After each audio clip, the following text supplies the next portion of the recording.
What's going on, everyone? Welcome back to the channel, or if you're new here, thanks for joining us. So today we're going to get into our race day updates for round number 1 of Pro Motocross at Fox Raceway. So the first thing that we got to talk about is going to be our injury updates. And the first rider we got to talk about is going to be Hampshire. So unfortunately, Hampshire is going to be missing at least the first few rounds of Pro Motocross, and he will not be lining up at Paula. He did go down in press day. Sounds like he hit a big rock and he broke his wrist. Now he's already had surgery and he's on the mend. So look for him to be back as soon as possible to try to maintain those Super Motocross points that he was building. But for now, he's going to be out. The next rider that we need to talk about is going to be Cameron McAdoo as well as Seth Hammaker. So both of the teammates ended up going down in practice sessions this week. They had separate incidents, but both of them are going to be out. Sounds like Cameron is dealing with a shoulder issue, and Seth Hammaker is going in for some sort of surgery, so don't look to see either of them back anytime soon. In fact, they might not return at all, alongside of their teammates Austin Forkner and Max Voland, who are also probably going to be out for most of, if not the whole season. And then we also got to talk about Guillem Ferez. So Guillem broke his femur at the start of the season, and it sounded like he might be able to come back for the start of Pro Motocross. Obviously, Guillem is a very good motocross racer. We've seen that for 2 seasons now. But unfortunately, it sounds like he's dealing with some complications that are affecting his knee. And he had to go in for another surgery, but this time on his knee. So it sounds like he's going to be out for at least a little bit longer. But there is a potential he could be back at some point. However, he will not be at round number 1 in Fox Raceway. And then the next 2 riders we need to talk about is going to be Styles Robertson and Jeremy Martin. Styles has been out all season long, and he doesn't seem to be returning for Pro Motocross. And Jeremy Martin is still dealing with that concussion issue that he had from Supercross. Sounds like he's had a few setbacks, maybe hit his head again, but either way, he's not going to be lining up at Fox Raceway or any of the Pro Motocross rounds. Now, he does have a deal for next season with Club MX. However, it sounds like this could maybe be the end for Jeremy, so I really hate to see him go out like this. Hopefully, he can come back and go out on his own terms, but either way, he will not be at round number 1. Moving on to the 450 injury updates. So we already know that Eli Tomac, Cooper Webb, and Ken Roczen are all hurt. Webb and Tomac went in for their thumb surgeries and they are on the mend. I look for Tomac to come back around maybe round 5 or 6, and Cooper Webb a week or 2 after that. Ken Roczen is back on his feet, but far from being back on a bike. He could potentially come back at some point, but he was only slated to race select rounds as it was, so hard to say exactly what his plans are going to be. But either way, he will not be on the line in Fox Raceway. And then another thing we got to talk about is during press day, there was an incident with 4 riders that got tangled up, that being Christian Craig, Jerry Robin, Shane McElrath, and unfortunately, the worst of that landed on Garrett Marchbanks. So it's hard to say exactly what happened, but there is some video of it. So it looks like there was already a couple bikes down, maybe even 3. So it looked like maybe Craig and Robin got tangled up and then McElrath rolled into that. And it was on a blind jump. And what ended up happening was Garrett Marchbanks came over the top and essentially face planted right into Shane McElrath's bike.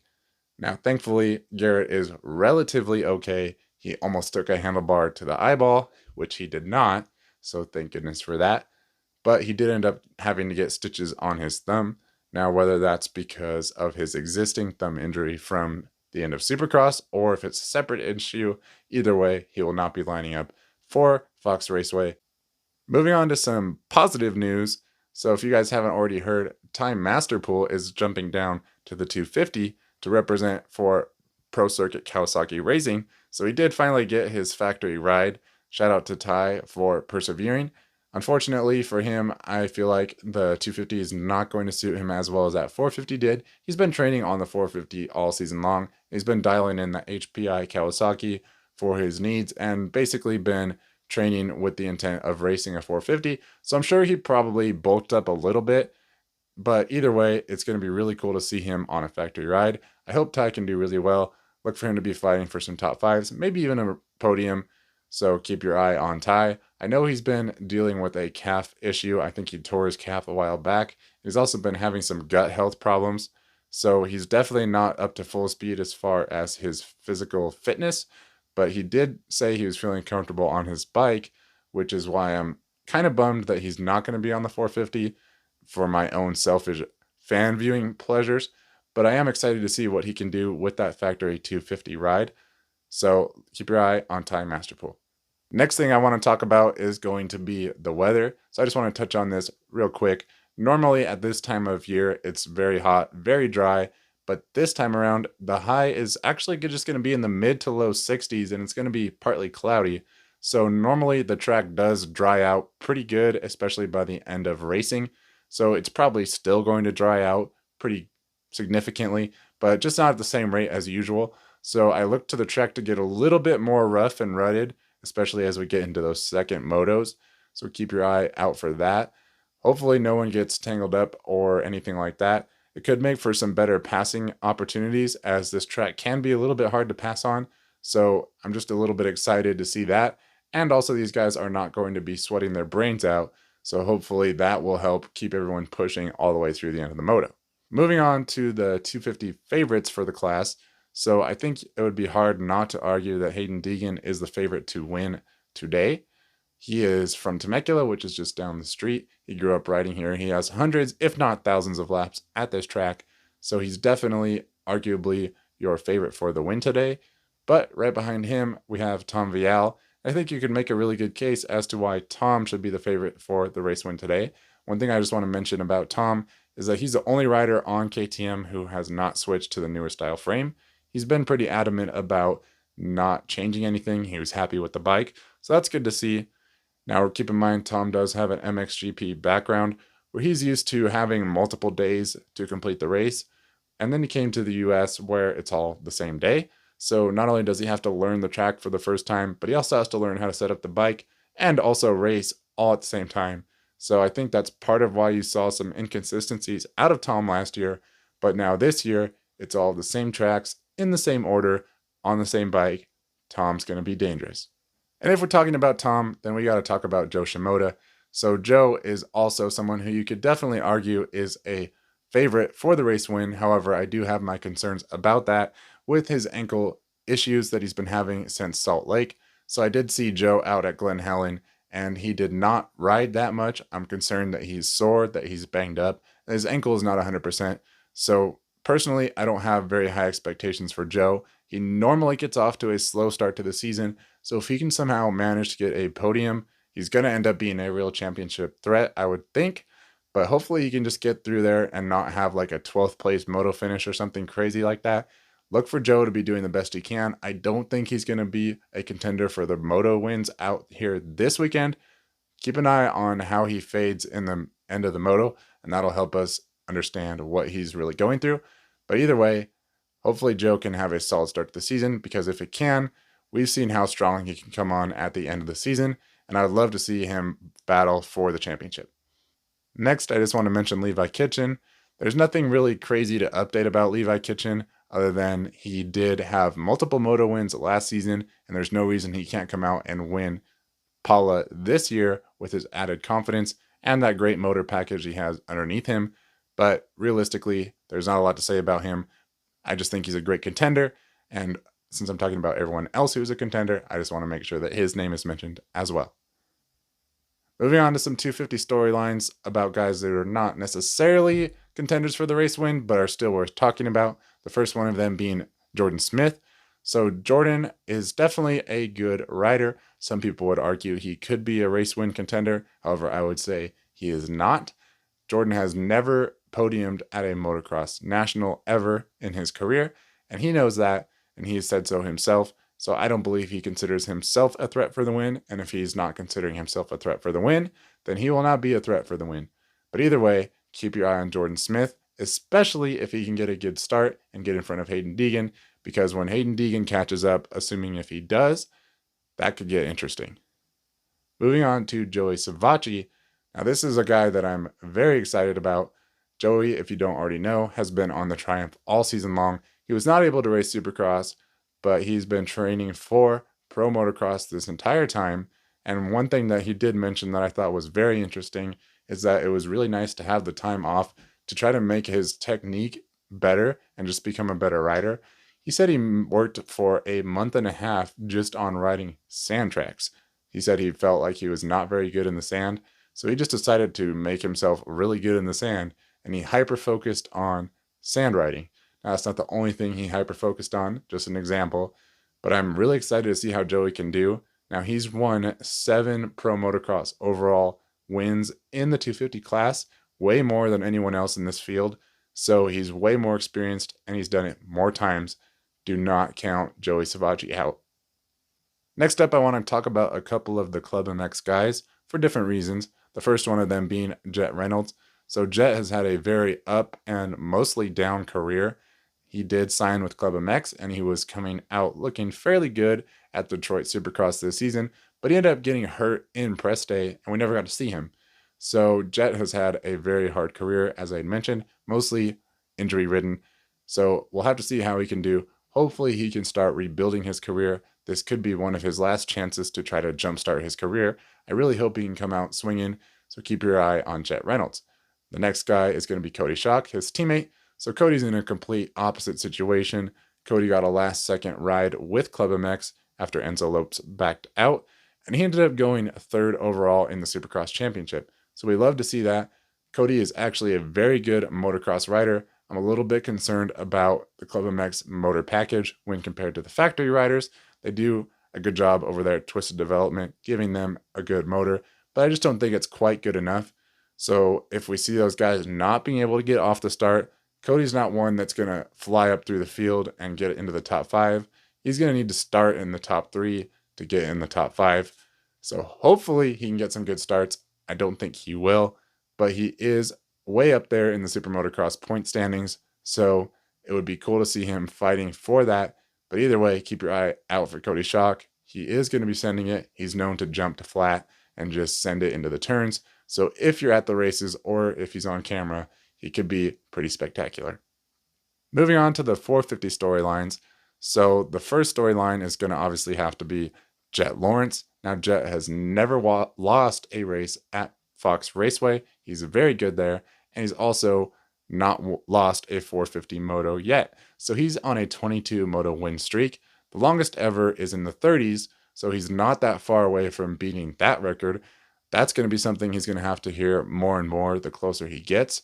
Can he beat the record? Can he beat the record? Can he go undefeated? So we'll have to see how much that is going to start weighing on him. I don't expect it to do a whole lot right now, but if he continues to go on his winning ways, he's going to be expected by everyone, including himself, just to keep winning, and that is not a good place to live in, because once you finally do not win, it feels horrible. So we'll have to see exactly how that goes. Hopefully he can keep it going. What I would love to see is for him to get a bad start and have to come through the field. That's nothing against him, but it would just be a lot more interesting to watch. I don't think that's going to happen, as he's been starting really well, but either way, keep your eye out for Jett Lawrence. And then the next guy behind him is probably going to be Chase Sexton.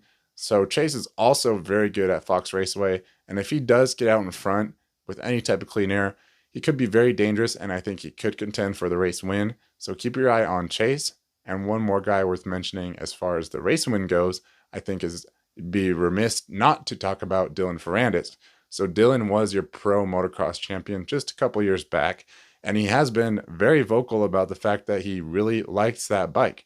So it's hard to say exactly how good he could do. He's relatively healthy. He had that lung issue in Supercross, but it sounds like that's all cleared up. And Dylan is a very hard worker, so I do expect him to come in prepared. If he can get off to a good start and maybe just get a little bit of a gap, you never know what Dylan could do. He could also take home the race win. Moving on to some of the 450 guys that probably aren't in contention for the race win, but still have some interesting storylines. The first of which being Jason Anderson. So Jason has been absolutely grinding, getting ready for the Pro Motocross Series. He's been flying his whole team across the country to different tracks, namely the Club MX facility, to try to make himself better and just really dedicating himself to continue in trying to be the best that he can be. So he's taking it seriously. Look for him to be right there fighting for that podium spot and really contending for a good finish. And then the same can be said for Aaron Plessinger. However, he is coming off of an injury, so he will be back with us this weekend. Look for him to be right there in the top 5, contending for a good finish as well.